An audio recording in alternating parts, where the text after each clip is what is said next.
नमस्ते इयत्ता 10वी मामी क्लासमध्ये आपल्या सर्वांचं स्वागत आहे बाळांनो. आपण भूमिती म्हणजे गणित भाग 2 चा 2023 ते 2024 म्हणजे मार्च 2024 चा प्रश्नपत्रिका सोडवत आहोत. क्वेश्चन नंबर 4 ला आलेला आहोत. क्वेश्चन नंबर 4 पण आपला झालेला आहे. चला तर मग क्वेश्चन नंबर बी.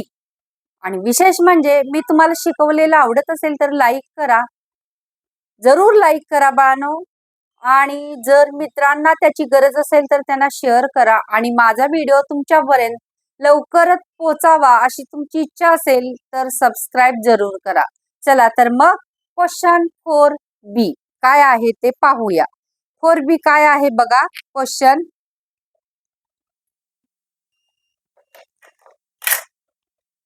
12 सेमी त्रिज्या असलेल्या, चौथा हा बी आहे. 12 सेमी त्रिज्या असलेल्या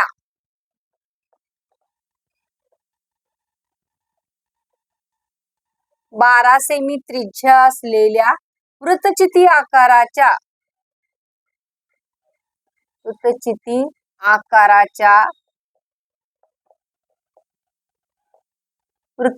आकाराच्या भांड्यात 20 सेमी उंचीपर्यंत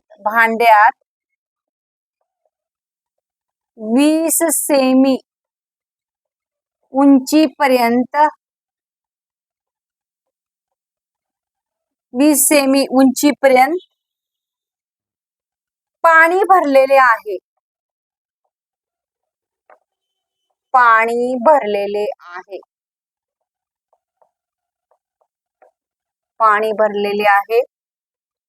त्या भांड्यात एक धातूचा गोळा टाकल्यास,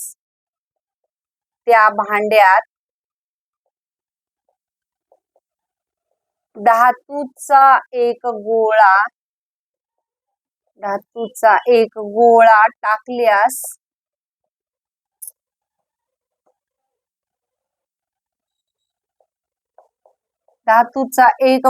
टाकल्यास पाण्याची उंची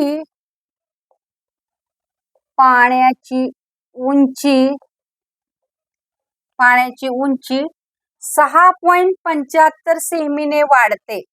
6.75 सेमीने वाढते. तर त्या धातूच्या गोळ्याची त्रिज्या काढा.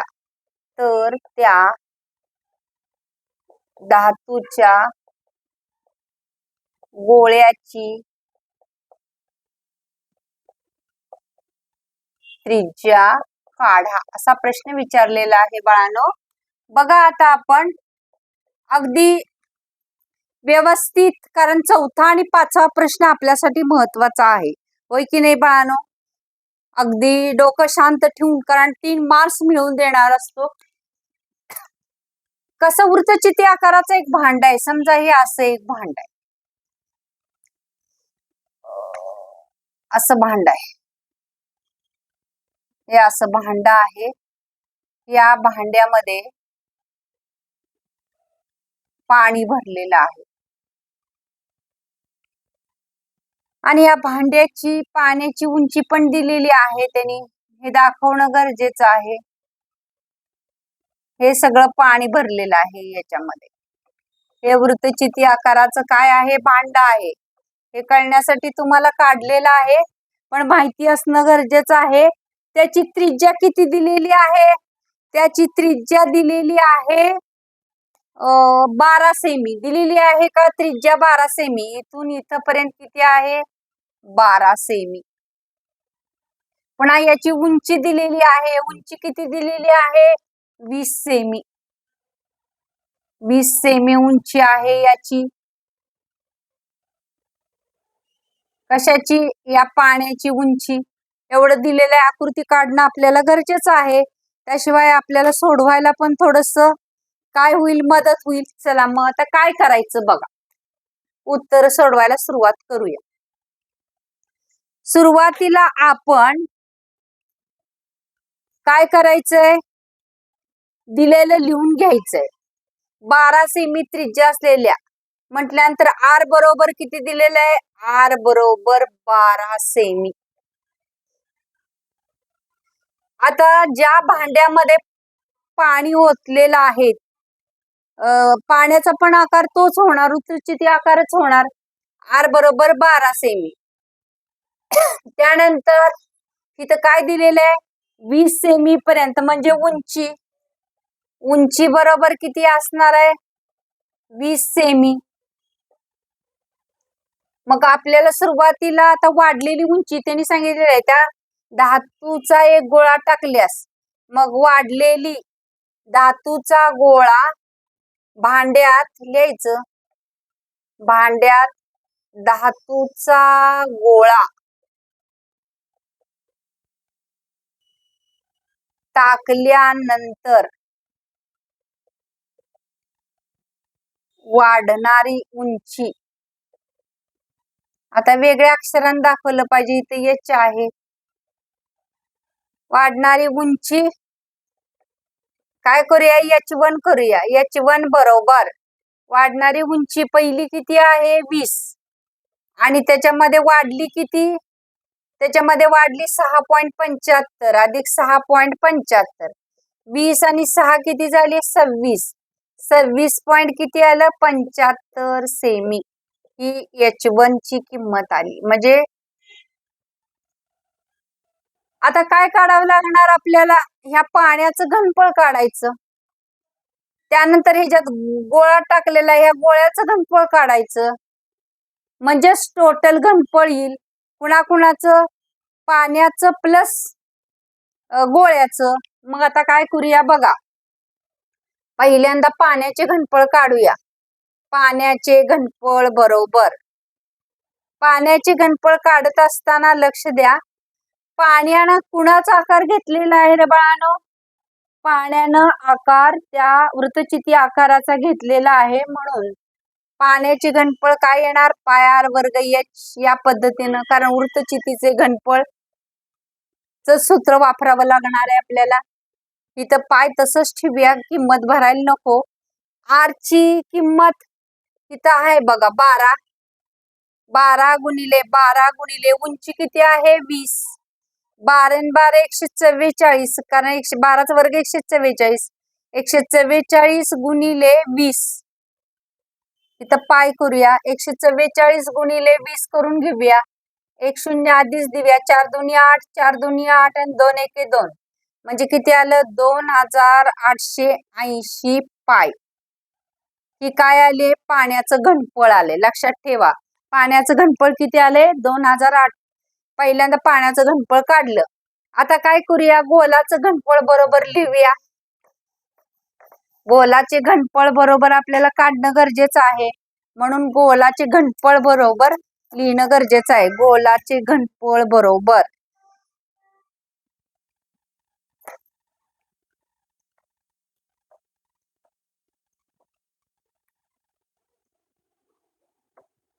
आधी काय काढलेलं लक्षात ठेवायचं तुम्ही, कारण वरती किमती मला गरजेच्या आहेत म्हणून मी किमती तशाच राखून ठेवलेल्या आहेत. आता काढायचंय गोलाचे घनफळ. गोलाची त्रिज्या तर काढायला सांगितली आपल्याला, गोळ्याची त्रिज्या. मग गोळ्याची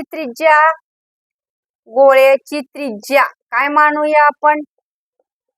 त्रिज्या कॅपिटल आर मानू. म्हणून गोळ्याचे घनफळ बरोबर काय येणार? गोळ्याचे घनफळ बरोबर गोलाचे घनफळ येणार. गोळा म्हणजे गोलाकार असणार. 4/3 पाय आर घन. हे कसलं आर येणार? आता मोठं पाय आर घन असं येणार. हे लिहून ठेवूया. नंतर काय करायचं बघा. आता नंतर आपल्याला पाणी आणि गोळा या दोन्हीचे एकत्र घनफळ काढूया. म्हणजेच कसं लिहायचं? पाणी आणि धातूच्या गोळ्याचे, पाणी आणि धातूच्या गोळ्याचे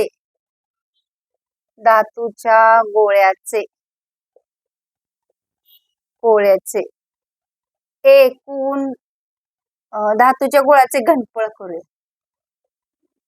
घनफळ म्हणजे हे एकूण घनफळ येईल. आता बघा, पाणी आणि धातूच्या गोळ्याचे घनफळ दोन्ही एकत्र म्हटले की पाण्याची जागा कशाने व्यापलेली आहे? पाय आर वर्ग H1 येणार, कारण उंची वाढलेली आहे म्हणून. पाय तसाच ठेवूया, कारण ह्या पायचा पण उपयोग. आर किती आहे? 12च आहे.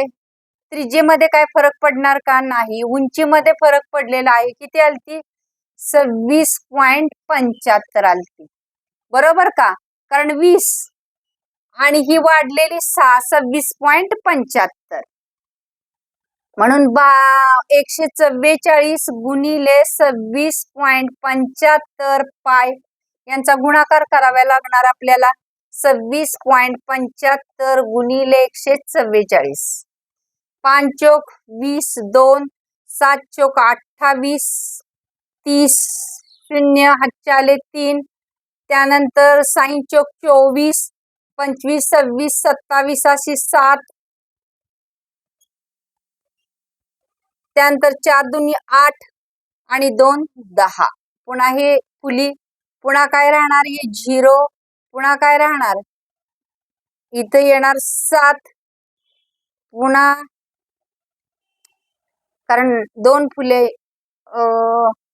ही 0, त्यानंतर हा 0, त्यानंतर हा 7, नंतर 0 आणि नंतर 1, कारण त्यांनीच गुणलं. पुन्हा 2 फुली, पुन्हा 5 एके 5, त्यानंतर 7 एके 7, 6 एके 6,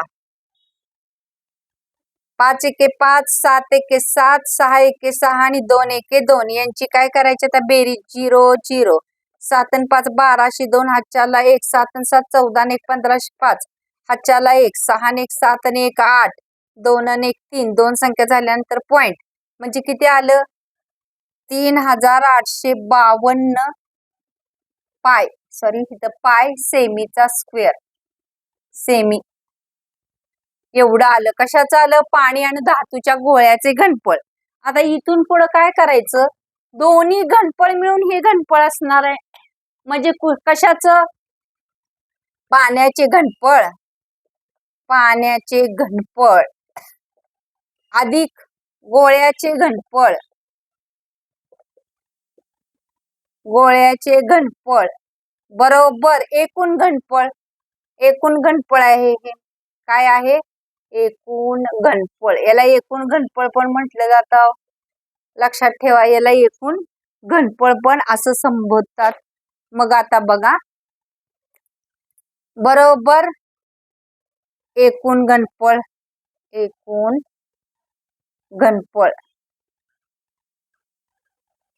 मग पाण्याचे घनफळ किती आलेलं आपल्या लक्षात आहे का तुमच्या? पाण्याचं घनफळ किती आलं? 2880 पाय, 2880 पाय आलेलं. अधिक गोळ्याचं घनफळ आपण इथे लिहिलेलं आहे 4/3 पाय आर घन, बरोबर याचं किती आलंय? 3852 पाय, बरोबर का? आता काय करूया, सगळीकडचं पाय पाय पाय आहे ना, हे पाय पाय पाय सगळे कॅन्सल होणार. मग राहिलं किती बघा? 2880. इथं राहिलं 2880 अधिक 4/3 आर घन, बरोबर इथं 3852. आता इथून पुढे कसं सोडवायचं बघा, कारण आपल्याला कशाची किंमत काढायची आहे? या आर ची. तिसरा आणि चौथा क्वेश्चन थोडासा विचार करायला लावणाराच असतो. असं सहजासहजी मार्क मिळतील का? नाहीच मिळणार. बघा आता हे इकडे नेऊन वजा करूया, म्हणून इथे लिहूया 4/3 आर घन बरोबर 3852 वजा काय करूया? 2880. यांची वजाबाकी किती येते बघा? 3852 वजा 2880. इथं 2, त्यानंतर 15तनं काय जात नाहीत, सॉरी 5 मधून 8 जात नाहीत, म्हणजे किती उरले? 15तनं इथं 15 घेतले, 15तनं 8 गेले, 7 उरले, पुन्हा इथं 9 उरले, इथं 0 उरला म्हणजे किती आलं 4/3 r घन बरोबर यांची वजाबाकी आली 972 आली का नाही. तुम्ही आणि एकदा करून बघा. म्हणून r घन बरोबर 972 गुणिले खाली मुंडी वर पाय होणार 3 छेदस्थानी येणार 4 4 न भागू 4 एके 4 4 दुनी 8 4 दुनी 8 एक उरला 4 चोक 16 आणि 4 त्रिकम 12 म्हणजे किती उरलं बघा r घन बरोबर 243 r घन बरोबर 243 गुणिले 3 म्हणून 3 त्रिक 9 3 चोक 12 शी 2 हातच्याला 1 3 दुनी 6 1 7 r घन बरोबर आला 329 सॉरी 729 729 कशाचं घन आहे बाळानो r बरोबर 9 आलं मग 9चा घन आहे हा 99 81 81 90 729 म्हणून गोळ्याची त्रिज्या किती येणार आहे की नाही सोपं. म्हणून गोळ्याची त्रिज्या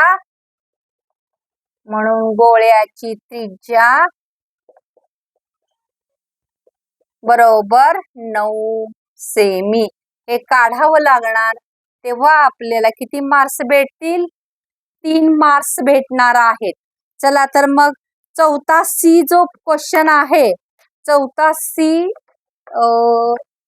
कन्स्ट्रक्ट हे करायची आहे रचना करायची आहे तुम्हाला लिहून देते.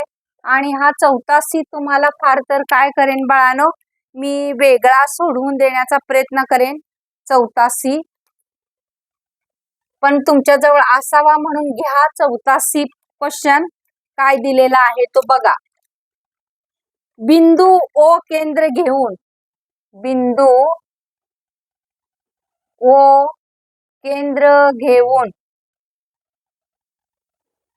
3 सेमी त्रिज्येचे 3 सेमी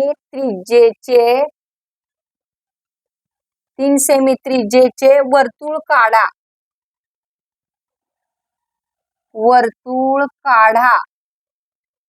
या वर्तुळास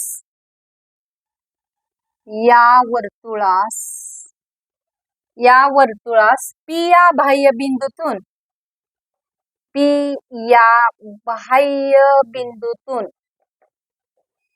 या बाह्य बिंदूतून रेख PA व रेख PB हे स्पर्शिकाखंड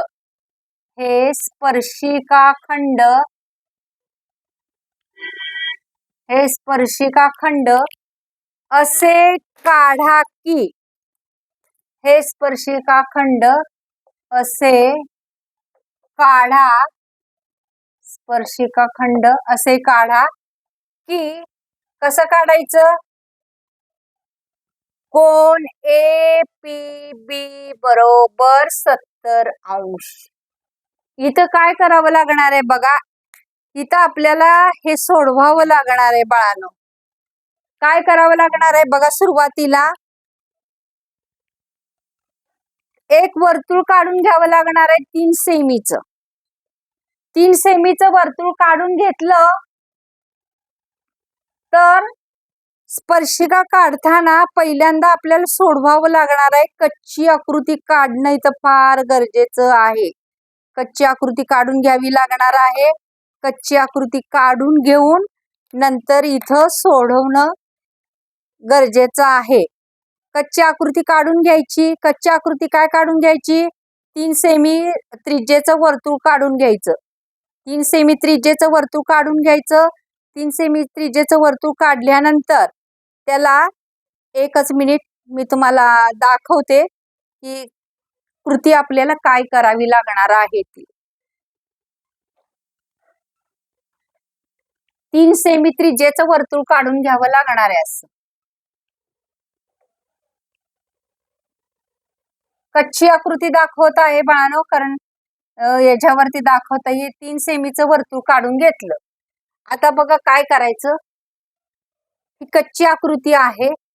पहिल्यांदा ही रेष ओढून घ्यावी लागणार आहे.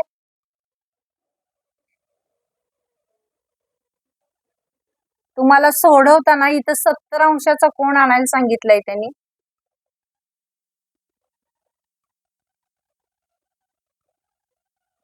काय सांगितले? ओ केंद्र आहे. त्यानंतर वर्तुळास पी या बिंदूतून, म्हणजे हा बिंदू पी आहे, इथं ए आहे स्पर्शिका आणि इथं बी आहे. तर इथं त्रिज्या स्पर्शिकेला लंब असते, त्रिज्या स्पर्शिकेला लंब असते म्हणून हा 90 त्रिकोणाच्या चारी कोणांच्या मापांची बेरीज काढली पाहिजे. म्हणजे कसं करायचं बघा, ही कच्ची आकृती काढून घेतलेली आहे आपण. कोण ए अधिक कोण बी अधिक कोण ओ अधिक कोण पी बरोबर 360. चौकोनाच्या चारी कोणांच्या मापांची बेरीज 180. एच 90 अंश येणार, बीच पण 90 अंश येणार. कोण ए बरोबर कोण बी बरोबर 90 अंश, कारण त्रिज्या स्पर्शिकेला लंब असते.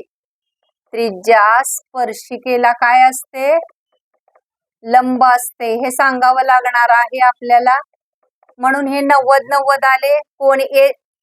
कोण ए ओ बी करूया, कोण ए ओ बी इथं करूया. अधिक कोण पी चं माप दिले 70 अंश, दिले ना 70 अंश, म्हणून कुठे दिले? ए पी बी. हा ए पी बी दिले 70 अंश बरोबर 360. काय करावं लागणार? 90 90 180. 180 अधिक 70 0. इथं 15 250 आली या सगळ्यांची बेरीज. 250 अधिक कोण ए ओ बी बरोबर 360. मग कोण ए ओ बी बरोबर हे 360 मधून 250 वजा करावे लागणार. 360 वजा 250, 0 6 मधून 5 गेलं 1, 3 मधून 2 110 आले. म्हणजेच कोण ए ओ बी बरोबर 110 अंश आलेला आहे. काय करायचं? पहिल्यांदा 3 सेमी त्रिज्येचं हे वर्तुळ काढून घ्यायचं, एक रेषा आखून घ्यायची अशी कुठेही एओ. त्यानंतर तुम्ही कोण मापक ठेवायचं आणि 110 अंशाचा कोण करून हे आखून घ्यायचं आणि मग स्पर्शिका काढायची. आपोआप काढलेली स्पर्शिका किती लांबीची? 70 अंश. कळालं ना? ही कृती मी तुम्हाला वहीवरती करून नंतर दाखवते बाळांनो. चला तर मग पुढचं बघा.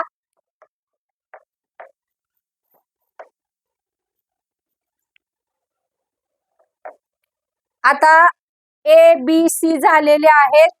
क्वेश्चन नंबर 5A ला आलेलो आहोत. क्वेश्चन नंबर 5A बघा काय सांगितलेलं आहे. Question number 5A. Question number 5A. खालील पैकी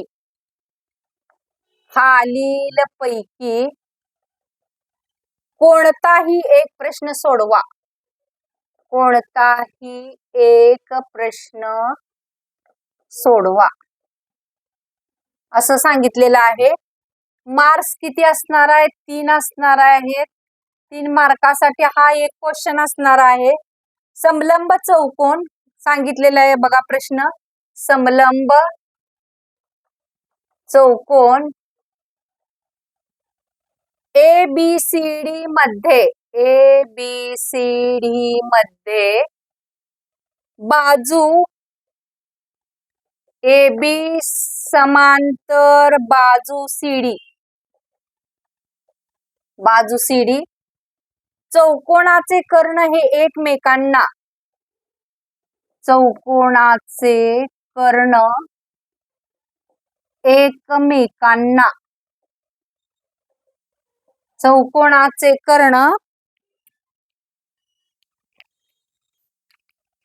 एकमेकांना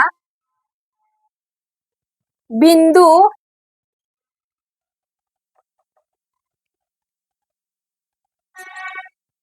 P मध्ये छेदतात.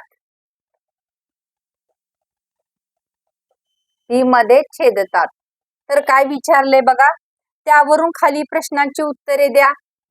त्यावरून खालील प्रश्नांची उत्तरे द्या.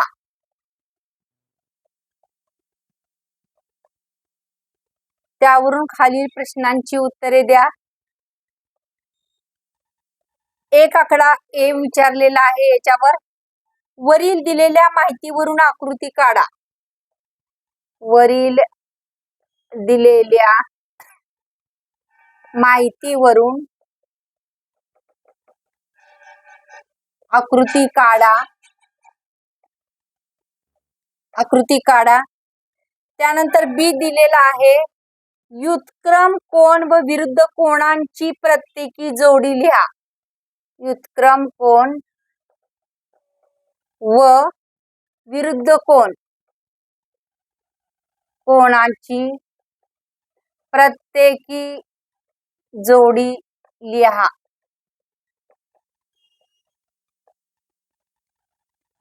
प्रत्येकी एक जोडी लिहा. इथं आहे बघा, प्रत्येकी एक जोडी लिहा. एकच लिहायची आहे, एक जोडी लिहा. सी आकडा दिले. समरूप त्रिकोणांची नावे. समरूप त्रिकोणांची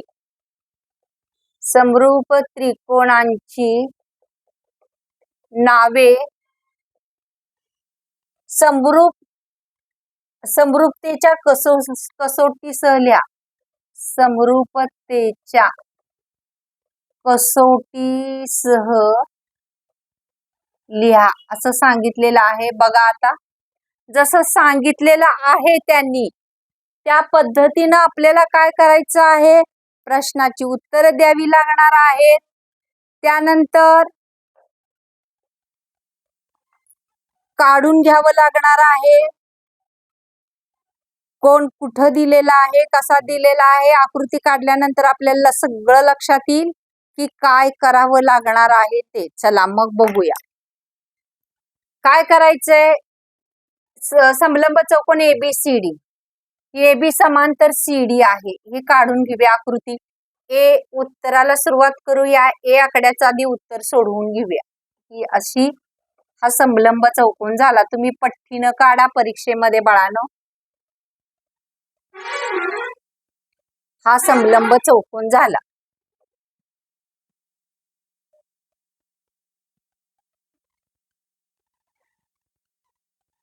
हा समलंब चौकोन झाला. पुन्हा काय सांगितलंय, त्यांचे कर्ण काय करतात.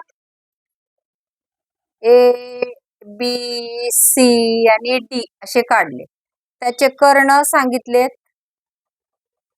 एकमेकांना कुठं छेदतात, कर्ण एकमेकांना P बिंदूत छेदतात म्हणून सांगितलेलं आहे. इथं P बिंदू.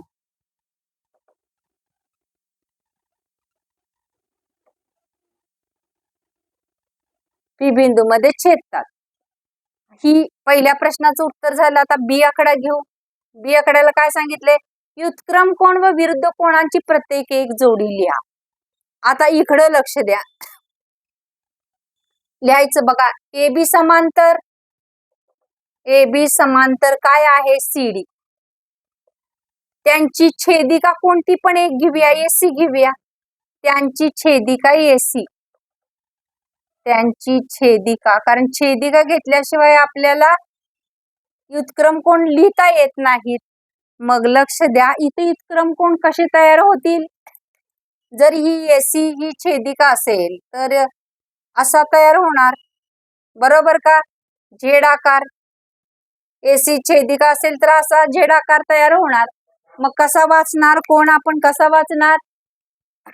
इथून BAP कोण BAP, एकरूप कोण PCD.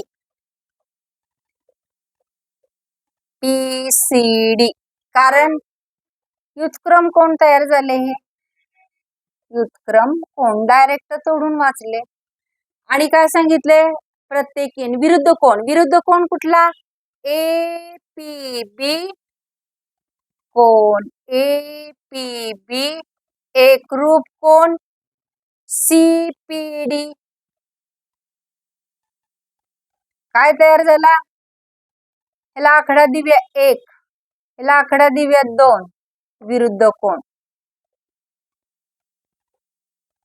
तर तिसरा सांगितलंय आता C आकडा. काय सांगितले, समरूप त्रिकोणांची नावे समरूप त्रिकोणाच्या कसोटीसह लिहा.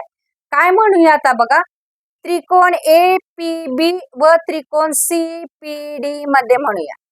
त्रिकोण APB व त्रिकोण CPD मध्ये काय दाखवता येईल आपल्याला? हे दोन युतक्रम कोण म्हणून म्हणायचं कोण B, हे वरच लिहायचं BAP एकरूप कोण PCD. काय लिहायचं इथं? एक वरून. दुसरं काय लिहिता येईल?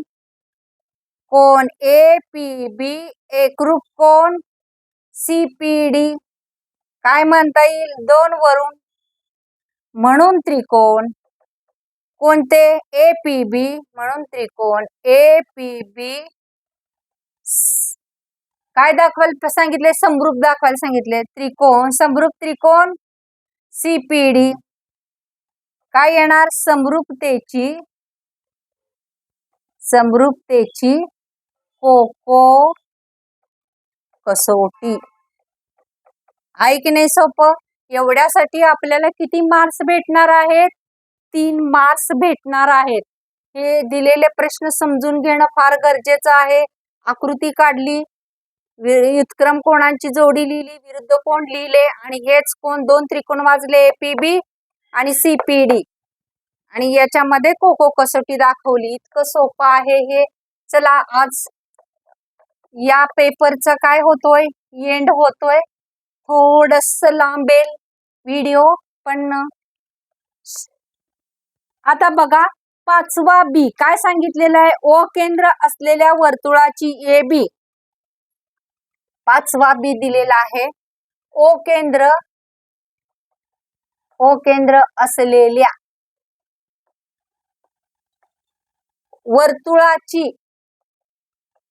वर्तुळाची AB जीवा आहे. AB जीवा आहे. AOC वर्तुळाचा व्यास आहे. AOC हा वर्तुळाचा व्यास आहे. सेम याच्या प्रमाणेच दिलेला आहे बहुतेक हे गणित. व्यास आहे. स्पर्शिका AT वर्तुळाला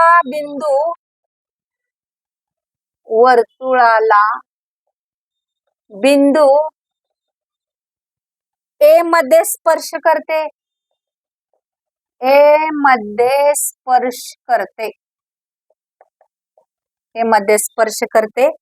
तर खालील प्रश्नांची उत्तरे द्या. खालील प्रश्नांची उत्तरे द्या असं सांगितलेलं आहे. A आकडा काय सांगितलंय? वरील दिलेल्या माहितीवरून आकृती काढा. वरील दिलेल्या माहितीवरून काय काढायचे? आकृती काढा म्हणून सांगितलेला आहे. दुसरा B आकडा काय सांगितलेला आहे? कोण CAT व कोण CAT व कोण ABC ची मापे काढा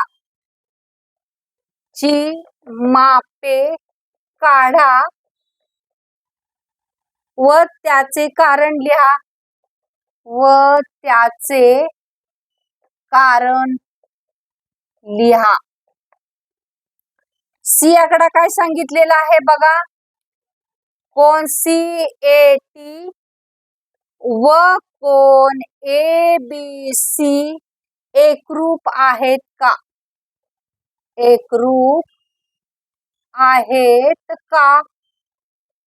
असा प्रश्न विचारलेला आहे.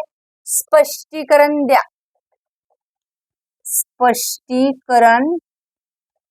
द्या असं सांगितलेलं आहे. बघा आता आकृती काढूया. O केंद्र असलेल्या वर्तुळाची AB ही काय सांगितलेली आहे? जीवा. मग A आकड्याचं उत्तर काढूया. हा वर्तुळ काढला आपण. तुम्ही बाळांनो कर्कटकनी काढत चला. कंपासनी वर्तुळ काढून घेत चला. आता हा इथं वर्तुळ केंद्र आहे म्हटल्यानंतर मी असं मारलं, एक रेषा मारून घेतली. त्यांनी काय सांगितलेलं आहे बघा, पुढं सांगितलेलं आहे ओ केंद्र असलेल्या वर्तुळाच्या, म्हणजे केंद्र ओ आहे, तर AOC म्हणजे इथं नाव AOC असं आहे. त्यानंतर काय सांगितलेलं आहे, AOC हा व्यास आहे, स्पर्शिका AT खाली घेऊया, AT स्पर्शिका खाली काढूया, म्हणजे AOC AT ही स्पर्शिका आहे, AT ही काय आहे, इथं ती स्पर्शिका आहे. त्यानंतर काय सांगितलेलं आहे, AB म्हणजे इथून काढणार, AB इथं असं काय येणार, इथं जीवा. हे काय करूया आपण, असं जोडून घेऊया. ही झाली आकृती. आकृती काढा. कोण CAT व ABC ची मापे काढा. CAT म्हणजे हा पूर्ण कोण. आता बी आकड्याचं उत्तर लिहूया. काय लिहायचं, कोण CAT, कोण CAT बरोबर 90 अंश, कारण त्रिज्या स्पर्शिकेला काय असते, लंब असते, लंब असते म्हणून. पुन्हा काय विचारलंय त्यांनी, ABC कोण ABC बरोबर 90 अंश, कारण अर्धवर्तुळात